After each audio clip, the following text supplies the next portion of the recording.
जैसा कि आप सभी ने सुना जाना कि कल रात को 12 बजे 27 तारीख को एकदम से अर्ली मॉर्निंग में बीपीएससी ने 68th प्रीलिम्स का रिजल्ट डिक्लेयर कर दिया है। और इसका जो अनुमानित कट ऑफ था वो सबकी अनुमानों से ऊपर। हालांकि कुछ लोगों ने बताया था कि कट ऑफ जो है वो 91 के आसपास ही रहेगा, 91 92 के आसपास ही रहेगा जनरल मेल का। तो कट ऑफ आप स्क्रीन पे देख पा रहे हैं। अनरिजर्व का 91, अनरिजर्व फीमेल का 84, ईडब्ल्यूएस का 87.25, ईडब्ल्यूएस फीमेल का 81.25, एससी का 79। इस तरह स्क्रीन पे आप अपने अपने देख सकते हैं। ओबीसी का, दैट इज़ जो बिहार में बीसी बोला जाता है, उसको 87.75 और ईबीसी का, ईबीसी मेल मतलब 86.50। तो ये कट ऑफ है। एग्ज़ाम में कुल 3590 लोगों को मेंस के लिए क्वालिफाइड घोषित किया गया है, मेंस के लिए एलिजिबल किया गया है, क्वालिफाई कराया गया है, जिसमें से जनरल के सबसे ज़्यादा 1631 हैं और महिला उम्मीदवारों की संख्या भी लगभग 3590 का 35% होना चाहिए। तो ये कुछ विशेष हैं। तो जैसा कि एक्सपेक्टेड था कि इस बार नेगेटिव मार्किंग की वजह से कट ऑफ काफ़ी कम जाएगा और हुआ भी वैसे ही। सो अब इस सेशन का ये मतलब नहीं है कि पीटी हो गया। और उसके बाद इस वीडियो का ये मतलब है कि what after PT, what after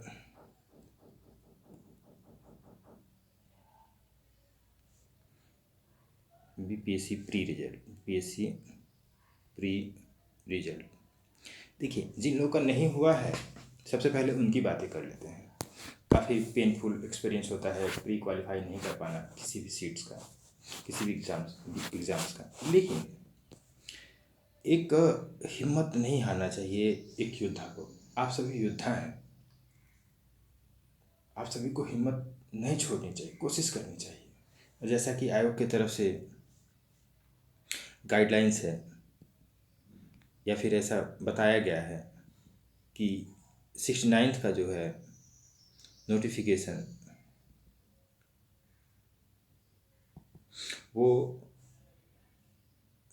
मई में आ जाएगा, मई लास्ट तक आ जाएगा। 69 का नोटिफिकेशन जो है वो मई लास्ट तक आ जाएगा।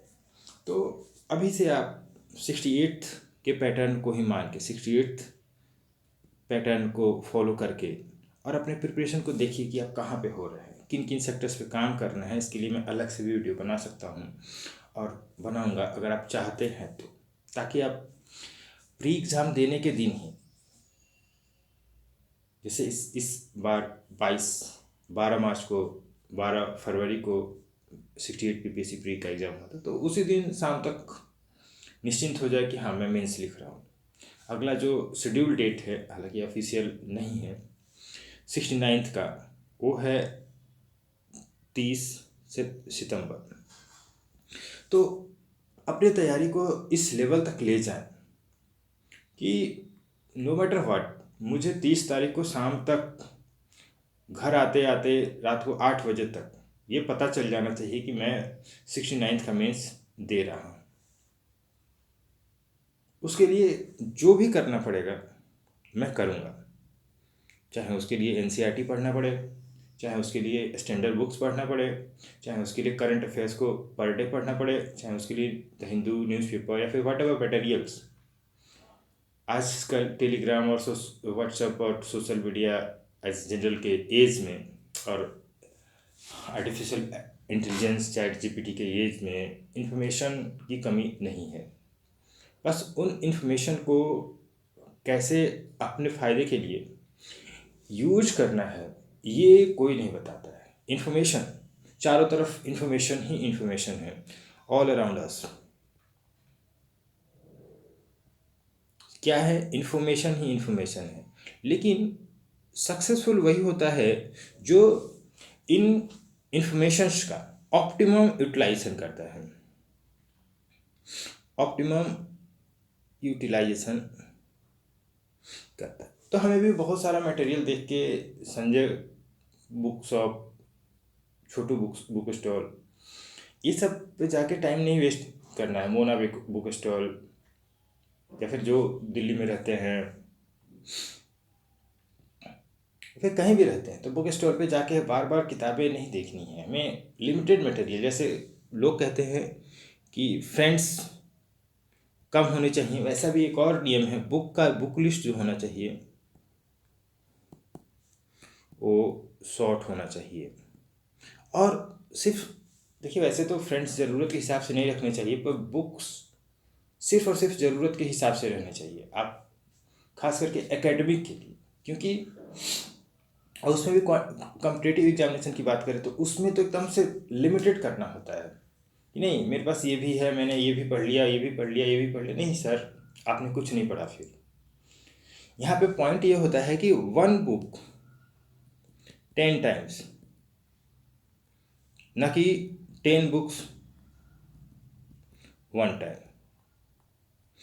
ये आपको लगेगा अगर 10 साल, तो ये लगेगा आपको 2 साल। अब चॉइस आपका है, आउटपुट इसमें ज़्यादा रहेगा ना कि इसमें, तो चॉइस आपका है। लिमिटेड मटेरियल्स के साथ तैयारी करना है। और अगर आप चाहते हैं कि बुक लिस्ट क्या होनी चाहिए बीपीएससी प्री का, कौन कौन सी किताबें पढ़ें नए पैटर्न में, खास करके जो लास्ट ईयर का सीडीपीओ का एग्ज़ाम था और इस साल का 68th बीपीएससी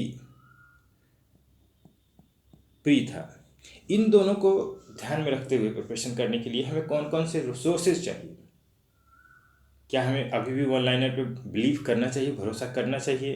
क्या ये जो रेडीमेड बुक्स आते हैं, घट्टा चक्र, या फिर ऐसे बहुत सारे बुक मार्केट में अवेलेबल है, इन पे भरोसा करना चाहिए?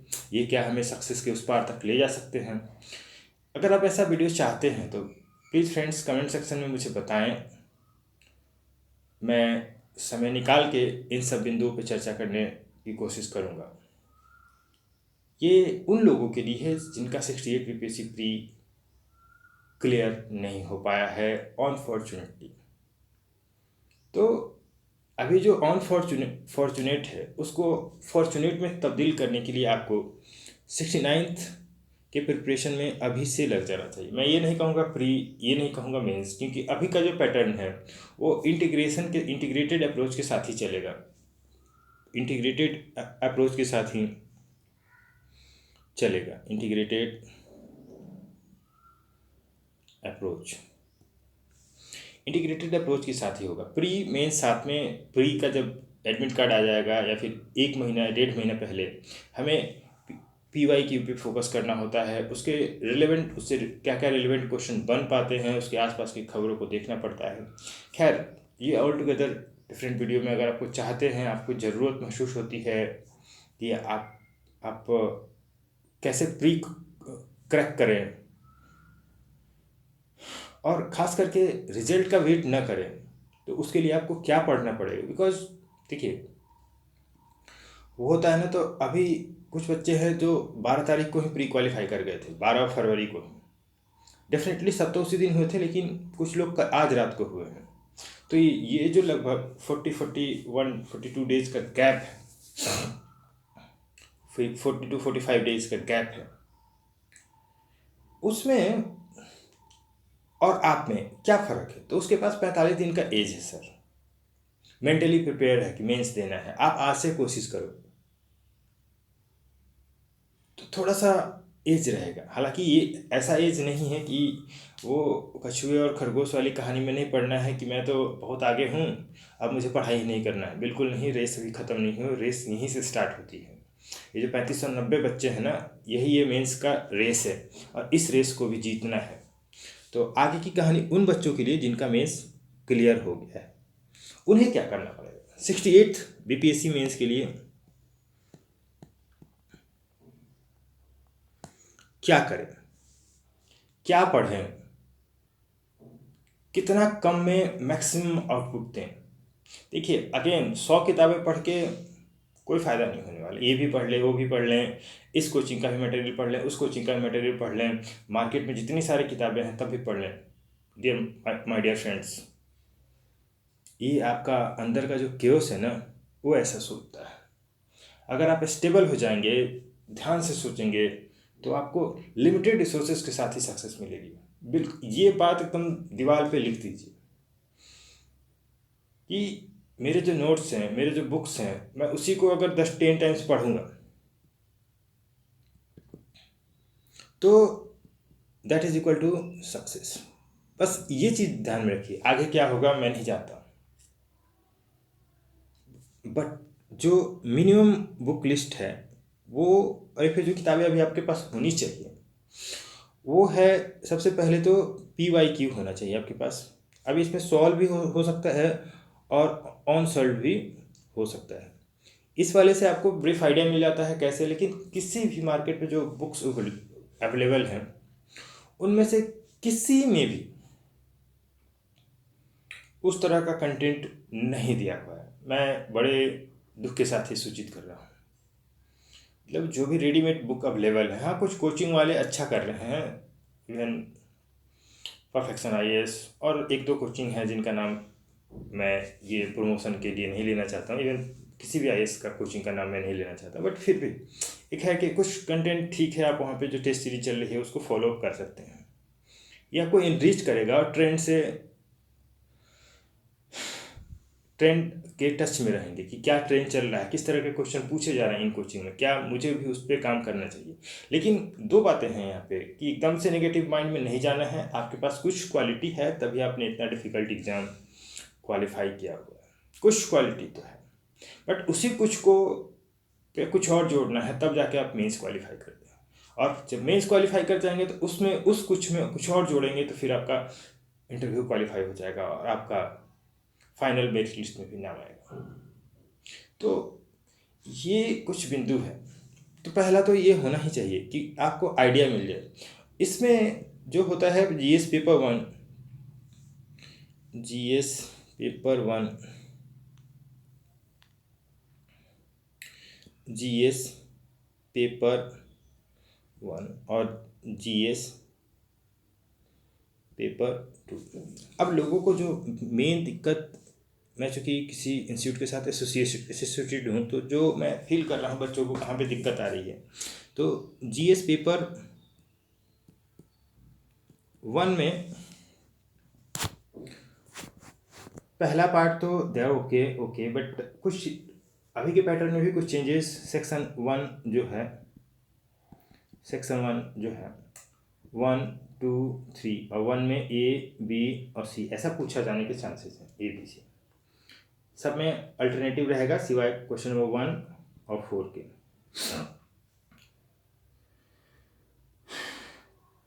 तो ये जो है आपका हिस्ट्री का part, section 1 history and art and culture, तो इसको आपको प्रीवियस ईयर से आइडिया मिल जाएगा। आई थिंक मोर और less they will stick with the same type of question, थोड़ा सा इधर उधर करते हैं, तो आई थिंक आपके पास इतना उसमें ऑप्शंस रहता है कि वो नहीं आता तो दूसरा क्वेश्चन आप बना लेंगे। जैसे टोटल क्वेश्चन पेपर में 5 क्वेश्चन दिए रहेंगे, आपको सिर्फ 3 अटेम्प्ट करना है, तो है चांसेस, हालांकि इसका कोई अल्टरनेटिव नहीं है, बट फिर भी सेक्शन 1 पे हमें बात ही नहीं करना है, क्योंकि ये सबके लिए लगभग ऐसा माना जाता है कि ये आसान है। अब जो इम्पोर्टेंट है वो है सेक्शन 2। सेक्शन 2 इसमें भी वही 4, 5, 6, 4 में A, B, C। अब A, B, C इसमें दिया गया है कि CA और जो फोकस रहेगा वो IR पे रहेगा। ट्रेंड है, बदलते रहता है। पिछली बार करंट अफेयर्स भी पूछ दिया था, इसमें भी थोड़ा सा टेक्निकल इन्फॉर्मेशन पूछ दिया था, तो वो तो ध्यान देना ही है। IR भी पूछ दिया था, जो नए ग्रुपिंग्स है, इंटरनेशनल ग्रुपिंग्स है, जैसे G20 भी हो सकता है, तो इस तरह के क्वेश्चन इस सेक्शन में पूछे जाते हैं। इसके लिए आपको फॉर दैट आपको विजन IAS का IR सेक्शन वाला जो मटेरियल आता है वो कवर करना पड़ेगा। अगर बाजीराम कर सकते हैं तो वो भी सही है, लेकिन कोई एक, मैं अगेन बहुत सारे मटेरियल को के पक्ष में नहीं होता हूँ, कोई आप पे बर्डन नहीं लाता, फोर्स करना चाहता। और ये भी है कि अगर एक बुक को आप 10 टाइम्स पढ़ेंगे तो वो ज़्यादा फ्रूटफुल होगा, 10 टाइम्स पढ़ेंगे, ना कि 10 बुक को एक एक बार पढ़ें। हाँ, you will get a new idea अलग अलग, लेकिन सेम ही घिसी पिटी बातों को अलग अलग बुक में पढ़ने से चीज़ें याद नहीं होती है, और याद नहीं होगी तो एग्जाम में आप जाके क्या हो जाओगे, कंफ्यूज हो जाओगे कि ये डेटा सही है कि नहीं, ये जो फैक्ट्स लिखा है उसमें अलग तरीके से लिखा है, मैं क्या करूं, इस तरह के डाउट्स मन में आते हैं। तो मैं बार बार इस बात को रिपीट करना चाह रहा हूँ, कर भी रहा हूँ, कि हमें एक किताब को 10 बार पढ़ने के लिए ध्यान केंद्रित करना है, ना कि 10 किताब को एक एक बार। न्यूज़पेपर भी आप पढ़ सकते हैं, बिकॉज न्यूज़पेपर से आपको एक आइडिया मिलेगा कि कैसे लिखते कैसे, खास करके जो पॉलिटिकल एडिटोरियल्स को छोड़ के। हालांकि most of the newspapers are biased, या तो इस फेवर में या उस पेपर में बात करते हैं, बट इसीलिए हमें पॉलिटिकल वाले पे ध्यान नहीं दे रहे हैं। कल एक बच्चे का कॉपी चेक कर रहा था, वो सीबीआई से रिलेटेड केसेस में सारे पॉलिटिकल पार्टी का नाम लिखता था। He is a good boy, उसका कंसिस्टेंट परफॉर्मर भी है, लेकिन इस तरह से अप्रोच करेंगे तो फिर आपका एक क्वेश्चन पे वो जो नकारात्मक इफेक्ट डालेगा, हो सकता है अगर पहले आपने लिख दिया तो पूरा पेपर पे ही माइंडसेट बन जाएगा। तो सही अप्रोच आपको होनी ही चाहिए मेंस आंसर राइटिंग का। साथ साथ ये न्यूज़पेपर कोई सा भी आप एक पढ़िए और ज़्यादा से ज़्यादा आर्टिकल्स कवर करने की कोशिश कीजिए। नोट्स बना सकते हैं तो नोट्स ऑलवेज बेनिफिशियल होता है। आप चाहेंगे कि न्यूज़पेपर रख लें, नहीं, न्यूज़पेपर रखने की ज़रूरत नहीं, आप रिवाइज नहीं कर पाएंगे, वो आपके लिए एक रद्दी हो जाता है और बाद में उसको रद्दी के भाव में ही बेच दिया जाता है। न्यूज़पेपर न रखें, उसमें जो नॉलेज है, इन्फॉर्मेशन है, जो तरीके हैं, उसको अपने दिमाग में रखें। Now moving on to section number 3 of GS paper 1, section 3। ये डेटा इंटीग्रेशन, डेटा इंटरप्रिटेशन का पार्ट है, DI।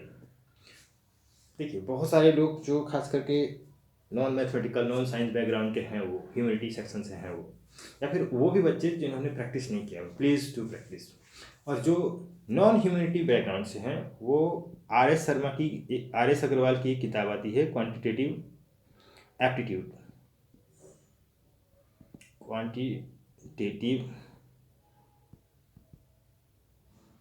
एप्टीट्यूड। इसमें सिर्फ और सिर्फ आपको 2 चैप्टर ही पढ़ने हैं। कौन कौन से चैप्टर? तो सबसे पहला आना चाहिए परसेंटेज, आसान है, 1, 2 और एवरेज। अब ये नहीं पूछा कि मैंने एवरेज क्यों नहीं पहले बोला, परसेंटेज आपकी मर्जी है सर, आपको पढ़ना है। और फिर आप अगर DI करेंगे ना सर या मैम, तो फिर मेरे से गारंटी लीजिए DI में आपको कोई पकड़ नहीं सकता। और जो वो एक पिक्चर आई थी चक दे इंडिया, 70 मिनट, ये 72 नंबर मेरे से गारंटी लिखी, आपसे कोई नहीं छीन सकता। ये जो सेक्शन 3 GS पेपर 1 का जो 72 मार्क्स है, 72 मार्क्स है, 72 मार्क्स है। लिसन माय डियर फ्रेंड्स, ये 72 मार्क्स आपसे कोई नहीं छीन सकता। अगर उसका मूड भी खराब है तो भी वो 65 से 70 आपको दे के जाएगा आउट ऑफ 72 मार्क्स। ठीक है, थोड़ा बहुत इधर उधर इग्नोर कर सकता है, वो 72 भी दे सकता है, but on a bad day अगर आप करके आते हैं तो आपको 70 मिलना ही मिलना है।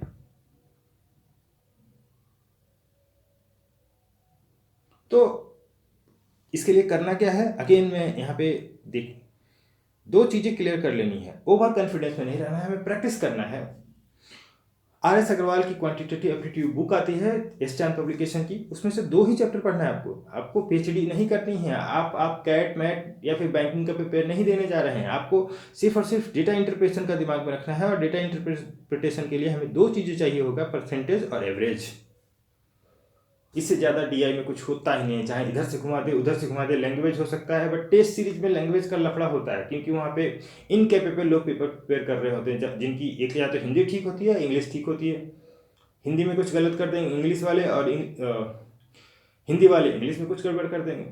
तो इससे आपका क्या होगा कि आपसे वो क्वेश्चन बन नहीं पाएगा, और ये आपके कॉन्फिडेंस को हर्ट करेगा। आपके वो दिल में जो थोड़ा सा कॉन्फिडेंस है ना, उसको ख़त्म करेगा।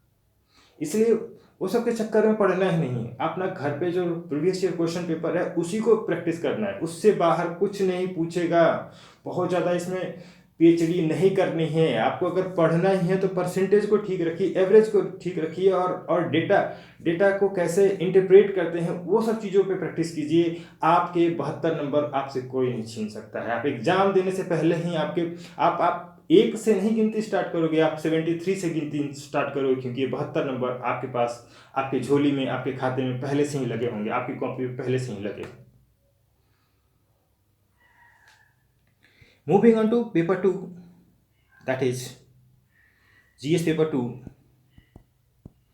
of PPSC mains, GS paper 2। इसमें इंपॉर्टेंट क्या है? पॉलिटी सेक्शन 1 की बात की जा रही है। इसमें आपको क्वेश्चन नंबर 1, 7, इस पेपर की बात कर रहा हूँ, 1, 7 और 1, 4 और 7 में आपको ABC टाइप का मिलेगा, शॉर्ट आंसर टाइप मिलेंगे, शॉर्ट नोट्स टाइप का मिलेगा। हो सकता है शॉर्ट आंसर मिले, हो सकता है शॉर्ट नोट्स मिले, बट जैसा कि आयोग का गाइडलाइंस है, इसमें कम नंबर वाले क्वेश्चन जरूर हों। कितने होंगे, क्या होगा, इट्स अप टू आयोग।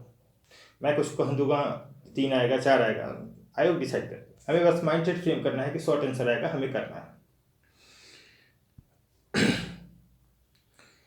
पॉलिटी पार्ट सेक्शन 1 अब पेपर 2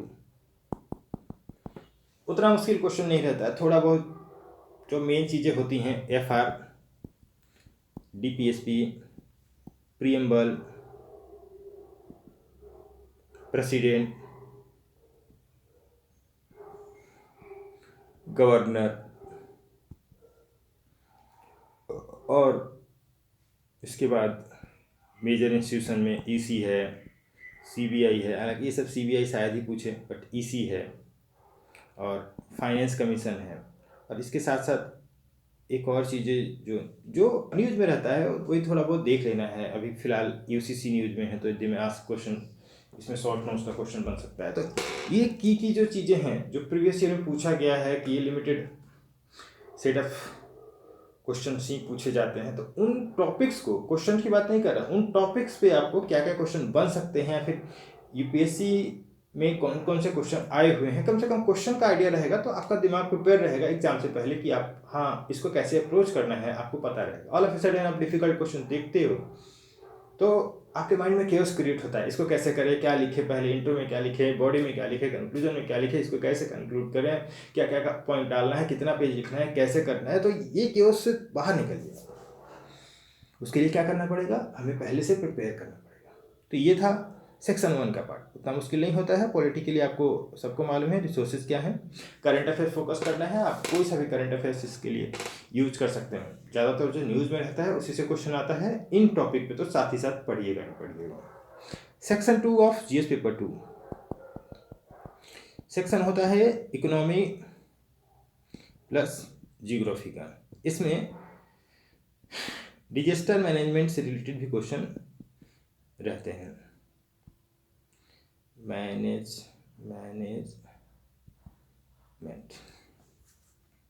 इसमें डिजास्टर मैनेजमेंट से भी क्वेश्चन रहते हैं। नॉर्मल होता है, प्रीवियस ईयर के बेसिस पे ही क्वेश्चन रहते हैं। बिहार में फ्लड और ड्रॉट का जो बनता है उसको कैसे आंसर करना है वो सभी चलते रहता है। मोस्ट ऑफ द चीज़ें मैं यहाँ पे इस वीडियो के माध्यम से नहीं बता सकता, क्योंकि देखिए ये वीडियो लंबा होगा तो आप खुद नहीं देखना चाहेंगे।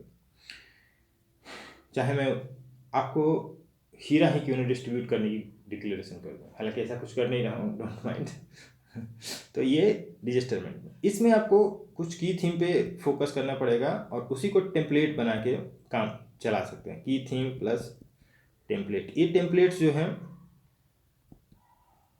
आपको एग्जाम से पहले रेडी हो जाने चाहिए, तब जाके आप एग्जाम में उनको सीधे सीधे जाके वही टेम्पलेट चेपना होता है। कॉजेज क्या हैं, इसके सॉल्यूशंस क्या हैं, क्या क्या करना चाहिए, इससे रिलेटेड गवर्नमेंट स्कीम्स क्या है, गवर्नमेंट क्या प्रयास कर रही है, साइंस एंड टेक का यूज करके कैसे डिजिटल मैनेजमेंट सबको रोका जा सकता है, इसी तरह के क्वेश्चन पूछिए। ब्रॉडली इकोनॉमी और ज्योग्राफी दोनों को मिक्स करके ही क्वेश्चन रहता है। ज्योग्राफी स्पेसिफिक भी नहीं होता है, इकोनॉमी स्पेसिफिक भी नहीं रहता है। Moving on to section 3 of GS paper 2, question number 7, 8, 9 A, B, C। ये सेक्शन होता है साइंस एंड टेक का। काफ़ी लोग हल्के में लेते हैं साइंस एंड टेक है, आपको नहीं लेना है। अगर आपको सक्सेसफुल बनना है, अगर आपको इसी साल क्वालिफाई करना है, इसी मेरिट लिस्ट में आपका नाम देखना है, तो आपको चीज़ों को हल्के में नहीं लेना है जब तक आपका मेंस हो नहीं जाता। मेंस देने के बाद आप चिल कीजिए, मैं आपको बोलूँगा नहीं, क्योंकि इंटरव्यू 120 नंबर का होता है। आयोग का गाइडलाइंस है कि कम वाले को भी पूछा जाएगा, ज़्यादा वाले को भी पूछा जाएगा। आपको श्योर रहना है कि मिनिमम मार्क मिलेगा ही आपको, उसकी चिंता मेंस एग्जाम के बाद। अभी फिलहाल हमें मेंस को कैसे अच्छे से लिख के आना है, टारगेट यही रखिए। हमें अभी अभी टॉप नहीं करना है, अभी मेंस में सारे क्वेश्चन स्पेसिफिक अमाउंट पे कैसे लिख के आना है, ये करना है। Science and tech mostly current affairs based होता है। रिसेंट जो न्यूज़ ट्रेंड्स में होता है, रिसेंट जो इनोवेशन ट्रेंड में होता है, उन सब पे ध्यान देना है। अगेन आप विजन या बाजीराम का देख सकते हैं, दोनों मैं सजेस्ट नहीं करूँगा क्योंकि कोई फ़ायदा नहीं। मंथली मैगजीन लास्ट 6 मंथ का आपको आइडिया मिल जाएगा। साथ ही साथ एक जो मैं लास्ट सजेशन देना चाहूँगा वो है इकोनॉमिक सर्वे। ये अगर मैं कहूँ रामबाण है, pansy of all the disease, इससे बड़ा कोई दवाई ही नहीं है। आपका बेसिक अगर स्टैटिक पार्ट अगर ठीक है, तो अगर आप 4 to 5 टाइम्स इकोनॉमिक सर्वे पढ़ते हो, कुछ फैक्ट्स याद रखते हो, कुछ डेटा याद रखते हो, और एग्जाम में जाकर वैसे अगर सही जगह उसको डाल देते हो, तो dear my friends, my dear friends, आपका सिलेक्शन कोई नहीं रोक सकता है। So thank you so much for watching this video session. अगर आपको कोई और भी गाइडलाइंस चाहिए तो please let me know, ping me in the comment sections. I'd be more than happy to guide you all. Thank you so much for watching this video session. All the very best. Thank you.